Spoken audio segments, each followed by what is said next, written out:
Terah was at the tender age of 70 when he became a father and ultimately had 3 boys.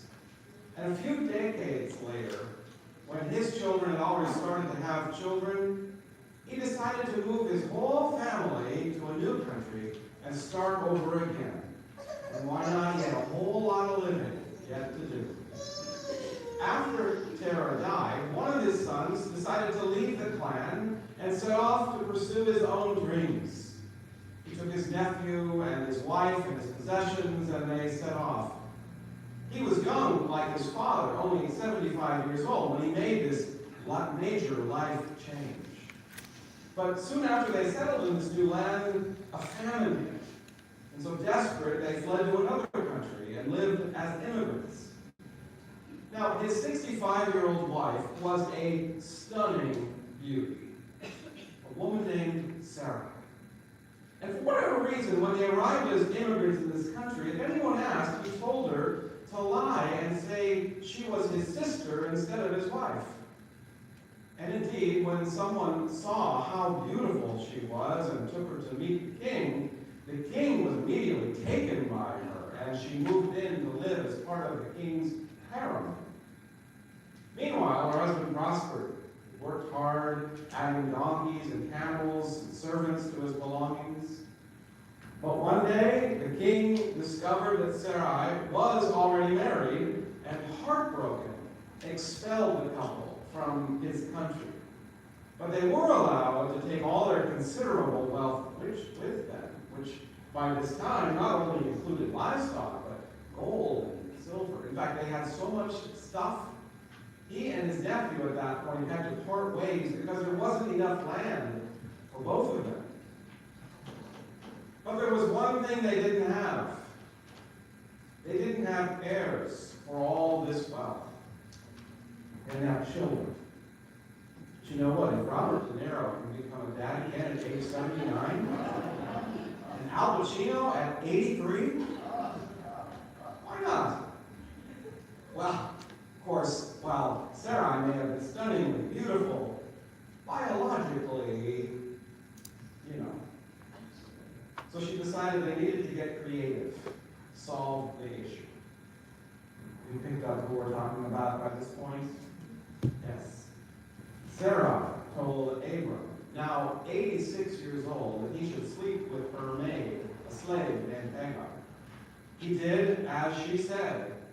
But when Hagar got pregnant, Sarai fell into a violent, jealous rage and treated Hagar so harshly she ran away. And then Sarai blamed Abram for listening to her. A messenger found Hagar along a desert spring and told her to return to Abram and Sarai when she gave birth, and she went back and gave birth. Abram named the son Ishmael. So now, 13 years later, Abram was told once again he would become a father, and this time through his wife Sarai. He was a mere 99 years old, and he fell on his face at the idea of a 90-year-old woman giving birth. Although, do you think she would have been very amused by that? But God was serious, and as a sign of this, from that day forward, then they were renamed Abraham and Sarah. So as you heard last week, some strangers passed by one day, and Abraham pleaded that he could offer hospitality to them, a place to stay and some food to eat. And while the food was being prepared, they told Abraham that when they passed by, a year later, Sarah would have given birth to a son. She was busy, and she overheard this and laughed to herself. But 1 year later, they had a newborn son named Isaac. And Sarah said, God has given me laughter, and everyone who hears about it will laugh with me. And that's where our reading today begins. The boy grew and stopped nursing. And as you heard, the story then takes a very dark turn. Nearly 40 years ago, a feminist scholar, Phyllis Tribble, wrote a groundbreaking book called Texts of Terror. There are texts in the Bible that are particularly disturbing. This is one of them. Most people think of Hagar, if anyone thinks of her at all, as a minor character at best. But black womanist theologians like Dr. Dolores Williams have long embraced Hagar as a curiously familiar and haunting story. Black women hear in Hagar the stories of their own mothers and grandmothers who worked as domestics. They hear familiar stories of children born without their consent, of masters and those enslaved. They recognize pretexts created by white women that have resulted in getting fired, or their children being treated more harshly and unfairly, or even killed. Example, because someone claimed he had whistled at a white woman, Emmett Till was murdered. In the stories about her, Hagar spoke up, which Sarah didn't like. And likewise, black women have heard themselves called uppity and worse for speaking up for themselves. But finally, Hagar was a woman forced out and abandoned, given almost nothing with which to survive. And yet she did. Just as black, indigenous, and women of color do every day. Dr. Renita Weems said, Hagar feels like a story we almost know by heart. In her book called Just a Sister Away, she spoke of Hagar's economic exploitation, sexual exploitation, and she laments women betraying women, when mercy could have been shown just a sister away. But that's the power of patriarchy, right? Hierarchies of race, sex, and economics that create suspicions instead of coalitions. True in the Bible. True very much in our world today. So our first encounter with this dynamic happens when Sarah felt that Hagar was treating her contemptuously. Was she really? Or was Sarah feeling insecure and created a pretext for jealousy? She complained to Abraham, who told her it's her problem, and you can do whatever you want. And so the text, as we heard, said, Sarah treated Hagar harshly.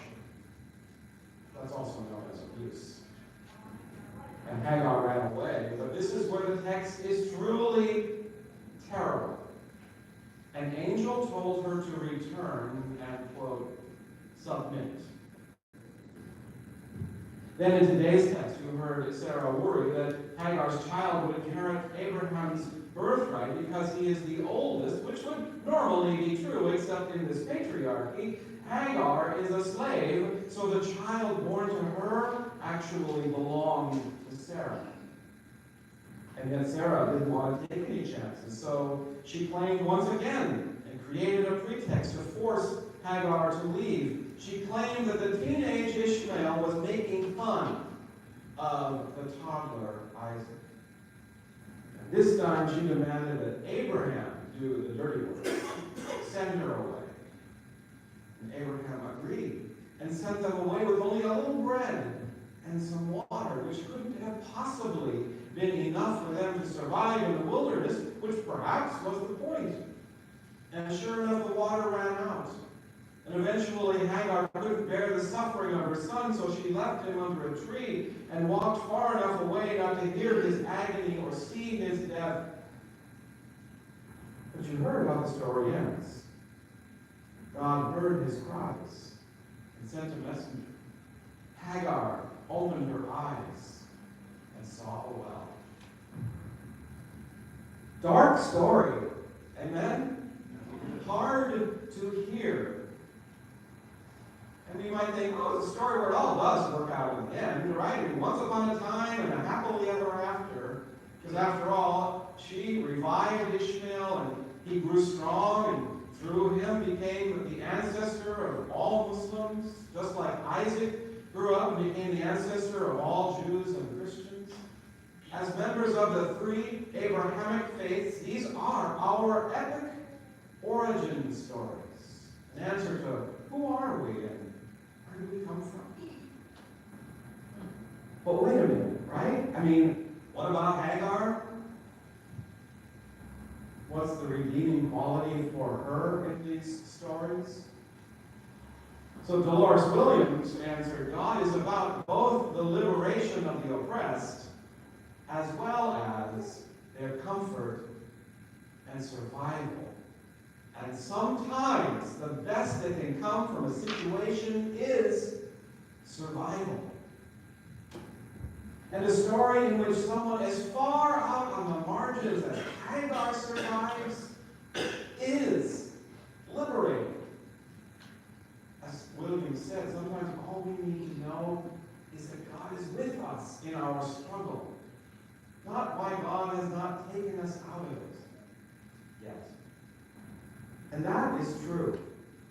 No matter what our struggles might be. Hagar had her struggles. You have yours. I have mine. What, in fact, are you struggling with today? Remember that Hagar survived. So these are our stories within this larger epic story. My story and your stories are real, with lots of challenging turns, lots of things that are hard to hear or tell other people, dynamics that are twisted. So take these seriously. Take Hagar's story seriously. And then remember, all of the horrible things that happened to Hagar, remember what happened? She opened her eyes and saw a well.